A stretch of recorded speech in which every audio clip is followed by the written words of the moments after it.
Uma abadia medieval entranhada nas montanhas do norte da Itália abriga a maior biblioteca da cristandade. Mas o acesso a esse lugar extraordinário é proibido a todos os monges. Lá ninguém entra, pois guarda segredos, livros proibidos e perigos mortais. Oxalá minha voz não trema quando eu começar a contar o que aconteceu.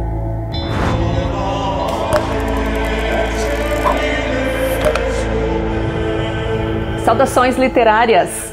O professor italiano Umberto Eco era um intelectual respeitado em todo o mundo, especialmente pelos seus ensaios nas áreas de linguística, filosofia e comunicação, com destaque para a semiótica. Mas foi a sua estreia na literatura de ficção que o tornou famoso entre o grande público. Com quase 50 anos, Eco resolveu escrever um romance de investigação ambientado na Idade Média. Pois bem, O Nome da Rosa é lançado em 1980 e nos brinda com muito latim, poucas mulheres, teologia aos montes e sangue aos litros. Segundo o escritor, a Idade Média é a nossa infância e por isso é importante voltarmos a ela sempre que necessário. Eco estudou a fundo esse período da história e, em O Nome da Rosa, ele nos convida a viver a Idade Média como se fosse o nosso tempo. Façamos então a vontade do autor e nos transportemos imediatamente para o norte da Itália, onde há uma misteriosa abadia beneditina. Estamos na última semana de novembro de 1327 e adentramos nesse mosteiro juntamente com o Frei Guilherme de Baskerville e seu pupilo Addison de Melk. Frei Guilherme chega ao local para participar de um encontro que discutirá basicamente o futuro da ordem franciscana, mas acaba sendo convocado às pressas para uma missão bem inusitada. Ele assume uma investigação, digamos, policial, já que monges começam a morrer em circunstâncias incomuns. Tudo se passa exatamente em 7 dias e são exatamente 7 as mortes, uma por dia. E todas lembram cenas do Apocalipse. Eu diria que Frei Guilherme não desgostou de todo desse desafio, já que ele era um intelectual com faro de investigador, apurado raciocínio lógico e ávido por desvendar mistérios, símbolos e códigos secretos. E não nos esqueçamos de que ao lado dele está o seu fiel escudeiro, o noviço Addison, que, diga-se de passagem, é nada mais nada menos que o narrador dessa história. Addison conta aos 80 anos o que viu aos 18. Ele narra em primeira pessoa toda a história com riqueza de detalhes. Fala dos mistérios, dos eventos políticos e teológicos que se passam, registrando tudo com a fidelidade fotográfica de um adolescente. O meu faro de detetive me diz que a dupla Guilherme e Addison lembra 2 figuras muito conhecidas: Sherlock Holmes e o Dr. Watson. Mas será que é muita viagem da minha parte? Claro que não! Eles são sim referências explícitas aos famosos detetives ingleses criados pelo escritor Conan Doyle. Então a gente pode afirmar, sem medo de errar, que Frei Guilherme de Baskerville e Addison de Melk são o Sherlock Holmes e o Dr. Watson da era medieval. Neste livro, Umberto Eco também homenageia outro escritor por quem ele tinha grande admiração, o argentino Jorge Luis Borges, que era um apaixonado por bibliotecas e que ficou praticamente cego por volta dos 60 anos. Em O Nome da Rosa, o Frei Jorge de Burgos é um dos monges mais velhos e severos da abadia. É a ele, inclusive, que muitos monges confiam a carga dos seus pecados no segredo da confissão. Completamente cego, mas muito sagaz, Frei Jorge foi durante longos anos o guardião da intocada biblioteca do lugar. Para ele, o saber é perigoso e deve ser restrito, sobretudo os textos considerados subversivos, como aqueles que discutem o humor. Sim, Frei Jorge de Burgos afirma que o riso é nocivo, porque incentiva a dúvida, abala as hierarquias e introduz a desordem. A maior biblioteca da cristandade medieval contém um grande acervo de livros, tanto cristãos quanto clássicos considerados pagãos. São milhares de volumes raros conservados por séculos. É o orgulho da abadia, mas rigorosamente vigiada e franqueada a quase ninguém por conter segredos não recomendáveis. Em outras palavras, por abrigar livros que poderiam corromper as mentes dos monges. O bem de um livro está em ser lido. Um livro é feito de signos que falam de outros signos, que por sua vez falam das coisas. Sem um olho que o leia, um livro traz signos que não produzem conceitos, portanto, é mudo. Esta biblioteca talvez tenha nascido para salvar os livros que contém, mas agora vive para sepultá-los. Por isso, tornou-se fonte de impiedade. As misteriosas mortes dos monges dessa abadia guardam uma estranha conexão com a biblioteca, que, não se preocupe, é apresentada em detalhes ao leitor.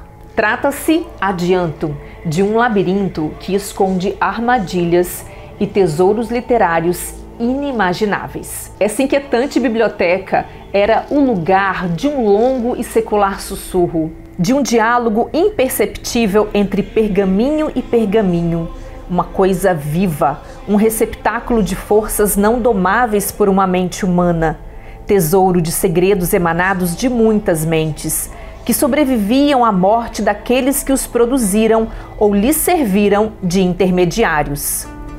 Umberto Eco escreveu um livro que fala de livros e não de misérias cotidianas. Nada mais natural, ele próprio era um bibliófilo inveterado, dono de uma biblioteca particular com mais de 30 mil volumes, incluindo mais de 1000 obras raras. Após sua morte, seu acervo foi dividido entre duas importantes bibliotecas italianas.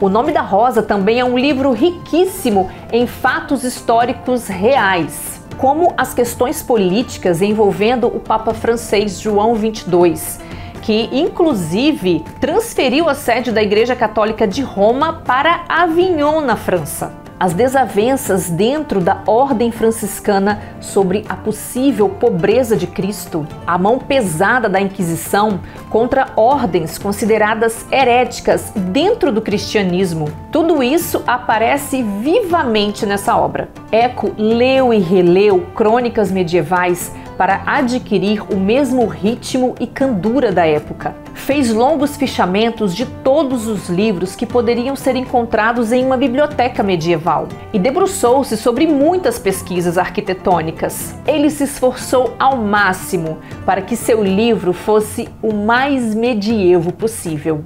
Considerado um dos romances mais importantes do século XX, O Nome da Rosa não é um livro para qualquer leitor. E não sou eu que digo isso não, tá? Mas o próprio autor. Umberto Eco tornou as 100 primeiras páginas difíceis e exigentes. E foi proposital. Se alguém quisesse entrar na abadia e viver lá por 7 dias, teria de aceitar o ritmo próprio daquele lugar. Se não pudesse, nunca conseguiria ler o livro inteiro. O Nome da Rosa é, afinal, um livro complexo? Bem, depende do que você entende por uma literatura complexa. Durante a leitura, é provável que você recorra ao dicionário algumas vezes e talvez estranhe a escolha da segunda pessoa do plural, o vós, em todos os diálogos. Porém, garanto, será um deleite para a mente o contato com um texto tão bem construído em sua erudição e fina ironia. Está tudo muito bem, tudo muito bom, mas talvez você esteja sentindo falta de alguma coisa. Então, cadê a rosa? Pois é, o título do livro é O Nome da Rosa, mas até agora a tal da rosa não apareceu. Onde ela está, afinal?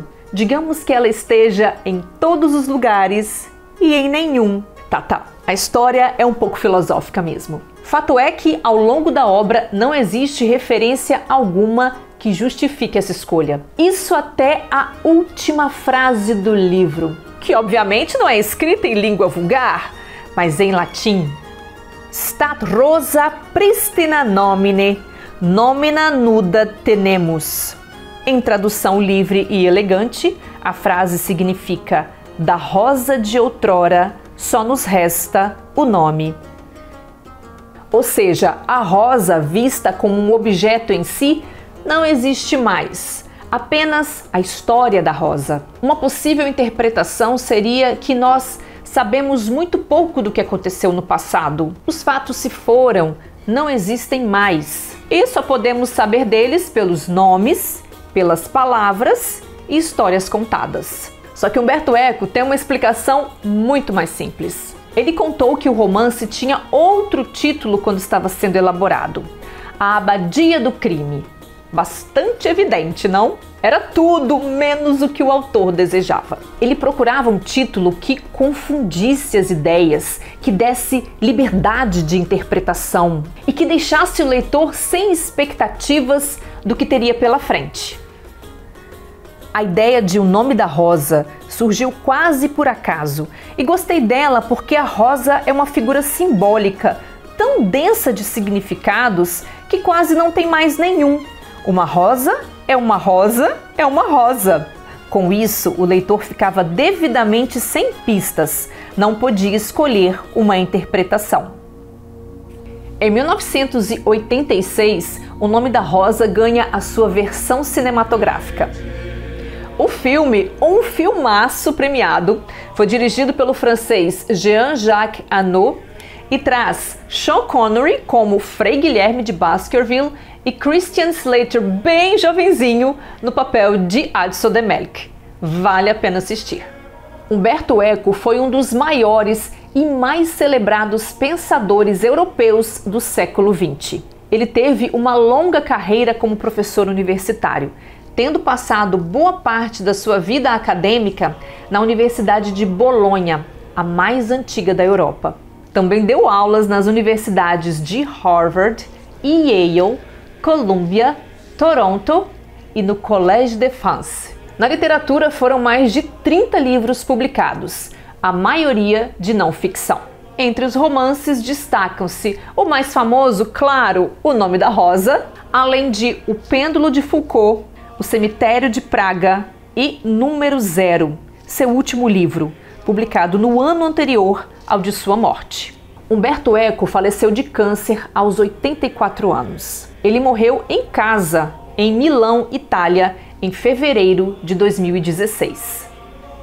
Será que agora que te apresentei O Nome da Rosa, você está preparado para um mergulho nas profundezas da Idade Média? Está preparado para degustar tão sofisticado texto que se desenrola em meio a uma tempestade de sangue e loucura? Está com o coração em dia para presenciar uma grande e celestial carnificina? Eu espero que sim. Se me permite um último conselho: só tome cuidado com a comédia, o humor e as risadas. Nem sempre quem ri por último ri melhor. Um beijo e boa leitura!